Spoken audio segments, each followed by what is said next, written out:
మరి నమస్తే అండి. మరి ఒకే రాష్ట్రం ఒకే రాజధాని, ఏపీకి ఏకైక రాజధానిగా అమరావతి ఉండాలనంటూ కూడా ఈరోజు అసెంబ్లీ సమావేశం ఏర్పాటు చేసి తీర్మానం చేస్తూ ఉంది కూటమి ప్రభుత్వం. మరి దీనికి జగన్మోహన్ రెడ్డి గారు కానీ ఆ పార్టీకి సంబంధించిన 11 మంది ఎమ్మెల్యేలు కానీ హాజరు కాకపోవడాన్ని ఎలా చూడొచ్చు అంటారు అసలు? జై అమరావతి, జై ఆంధ్రప్రదేశ్ అండి. ఈ రోజున తీర్మానం ప్రత్యేక సమావేశం ద్వారా దేని గురించి తీర్మానం ఏర్పాటు చేస్తున్నారంటే రాజధాని అనేదే ముఖ్య అంశం. రాజధాని మీరు అన్నట్లు ఏకైక రాజధాని. అసలు రాజధానులు ఎన్ని ఉంటాయండి? ఒకటే ఉంటుంది దేశానికి. 2-3 రాజధానులు ఉన్న దేశాలు ఎలా పాడైపోతున్నాయో అందరూ చూస్తాం. అలానే రాష్ట్రానికి కూడా రాజధాని ఒకటే ఉంటుంది. ఎందుకంటే ఎప్పుడైనా పరిపాలన అనేది కేంద్రీకరణగా, అభివృద్ధి వికేంద్రీకరణగా ఉండాలి అనేది మనకి ఇప్పుడు కాదు, అనాది నుంచి వస్తున్న విధానం. కానీ దానికి విరుద్ధంగా ఎక్కడా లేని విధంగా గత ప్రభుత్వంలో ఉన్నటువంటి జగన్మోహన్ రెడ్డి గారు 3 రాజధానుల ప్రతిపాదన తీసుకొచ్చారు. వాళ్ళు అధికారంలోకి రాకముందు ఒకలాగా, అధికారంలోకి వచ్చేలాగా ఇంకోలాగా మాట్లాడి అధికారంలోకి వచ్చారు. అలాంటి వాళ్ళు ఇవాళ సమావేశం జరుగుతుంటే అసెంబ్లీలో ఎందుకు వస్తారండి? ఇప్పుడు 2014-15 అప్పుడు అధికారంలోకి వచ్చిన బాబు గారు అమరావతి రాజధాని ఏర్పాటు గురించి అసెంబ్లీలో ప్రతిపాదన తెచ్చినప్పుడు మాకు సమ్మతమే అన్నారు. 19లో వాళ్ళు అధికారంలోకి రావడానికి అమరావతి రాజధాని వాళ్ళకన్నా విస్తృతంగా అభివృద్ధి చేస్తూ ఉన్నారు. అధికారంలోకి వచ్చాక 3 రాజధానులు అన్నారు. మరలా మొన్న 2024 ఎలక్షన్ అప్పుడు ఏమన్నారు? మళ్ళీ అమరావతి రాజధానిగా ఇప్పుడు అనుకోవచ్చు అన్నారు. వాళ్ళకి స్థిరమైన నిశ్చితమైన అభిప్రాయాలు లేవు. లేకపోగా విధ్వంసకరమైన అభిప్రాయాలు ఉన్నాయి కాబట్టి వాళ్ళ అసెంబ్లీకి రాలేదు. అంటే ఇక్కడ సజ్జల రామకృష్ణారెడ్డి కూడా దీని మీద స్టేట్మెంట్ ఇవ్వడం జరిగింది. జగన్మోహన్ రెడ్డి గారికి అమరావతిని రాజధానికి కొనసాగించడం ఎలాంటి అభ్యంతరం లేదు, ఆయనకి కూడా ఈ ప్రాంతం అంటే చాలా ఇష్టం అని చెప్పేసి ఆయన స్టేట్మెంట్ ఇస్తాం. ఆయనకు కూడా ఈ ప్రాంతం అంటే ఇష్టమే. ఎందుకంటే ఒప్పుకోదగ్గ విషయం. ఎందుకంటే ఆయనకి ముఖ్యమంత్రి పదవిని ఇచ్చిన ప్రాంతం, కలిసి వచ్చిన ప్రాంతం, ఆయనకి ఏ విలువలు లేని ఆయన్ని నెత్తిన కూర్చోబెట్టింది 150 స్థానాలు ఇచ్చిన ప్రాంతం. అయితే అందువల్ల ఆయనకి ఇష్టం అంతే తప్ప రాజధాని అభివృద్ధి దిశగా దాని ద్వారా వచ్చే ఫలాలు ఆంధ్ర రాష్ట్ర ప్రజలకు పంచే దిశగా ఆయనకి ఎలాంటి ఇష్టం లేదు. దాన్ని కప్పిపుచ్చి మభ్యపెట్టి ఎన్ని ప్యాలెస్లు ఉన్నా ఏడే ఉంటారు. ఎందుకంటే ఈ ప్రాంతం కలిసి వచ్చింది. మళ్ళీ అధికార పీఠాన్ని ఎక్కటానికి ఆ మాటే అనొచ్చు. ఆ మాట అంటేనే వెరిగా కనపడుతున్నారు కదా జగన్మోహన్ రెడ్డి గారికి ఆంధ్ర రాష్ట్ర ప్రజలు. ఒకసారి కట్టారు కదా పట్టం, నమ్మిచ్చి మోసం చేశాడు కదా, అలానే చేయొచ్చని మళ్ళీ ఈ పాట అందుకున్నారనమాట. అంతేగాని వాళ్ళకి ఎలాంటి ఇష్టము లేదు, వాళ్ళ దగ్గర ఎలాంటి అభివృద్ధికి సంబంధించిన ప్రణాళికలు లేవు, ఆంధ్ర రాష్ట్ర ప్రజల మీద అంతకన్నా అభిమానం లేదు. అంటే ఇక్కడ 29 రాష్ట్రాల్లో ఏ రాష్ట్రానికి కూడా ఆ రాజధానికి సంబంధించి చట్టబద్ధత వేసిన పరిస్థితి మనం ఎప్పుడూ చూడలేదు. కేవలం ఆంధ్రప్రదేశ్ రాష్ట్రానికి మాత్రమే ఎందుకు ఈ రాజధాని విషయంలో చట్టబద్ధత కల్పించాలంటారు?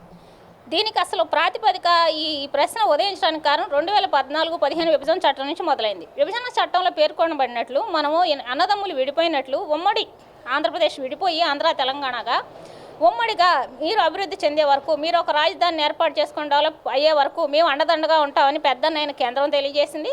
దాని ప్రకారమే ఉమ్మడి రాజధానిగా హైదరాబాద్ కొనసాగుతూ వచ్చింది. దాని అర్థం ఒక రాజధాని ఏర్పాటు చేసుకోండి, అభివృద్ధి చేసుకోండి అనే కానీ గంటకోటి పూటకోటి ఏర్పాటు చేసుకోమని కాదు.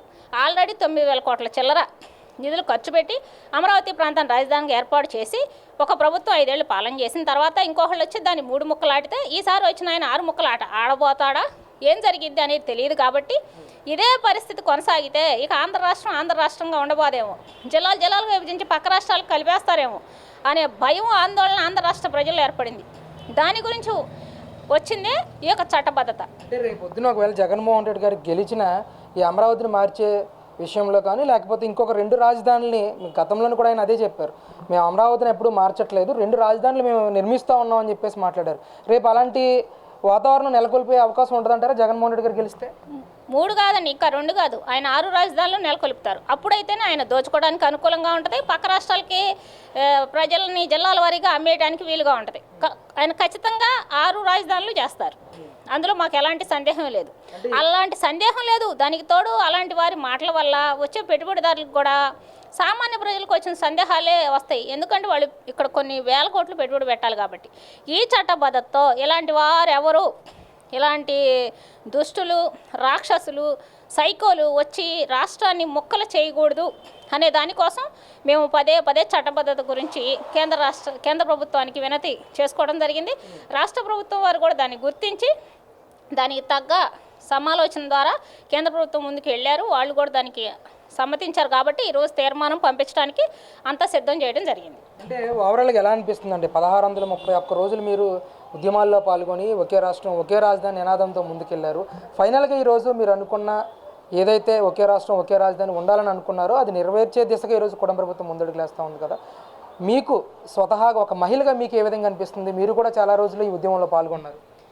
చాలా సంతోషంగా ఉందండి. ఎందుకంటే ఈ 1631 రోజుల ఉద్యమ ఫలితం ఏంటంటే ఈ అమరావతిని ఎవరైతే నిలబెడతారో వాళ్ళు అధికారంలోకి రావటం మాత్రమే కాదు, ఇప్పుడు అధికారంలోకి వచ్చారు. ఎందుకంటే అమరావతిని నిలిపే వాళ్ళు దీని సృష్టికర్తలు అధికారంలోకి వచ్చారు. అంతటితో అయిపోలేదు. దీనికి సరైన కట్టుదిట్టమైన భద్రత, చట్టబద్ధత ఇది ఎవరు దీన్ని మార్చలేని విధంగా చేసినప్పుడే మాకు దీని యొక్క నిజమైన ఫలితం అందినట్టు. ఈరోజు అలాంటి ఫలితాన్ని మేము పొందామని రేపు కేంద్ర ప్రభుత్వం ఆంధ్రప్రదేశ్ అని కనబడంగానే క్యాపిటల్ అమరావతి అని ఉండాలి.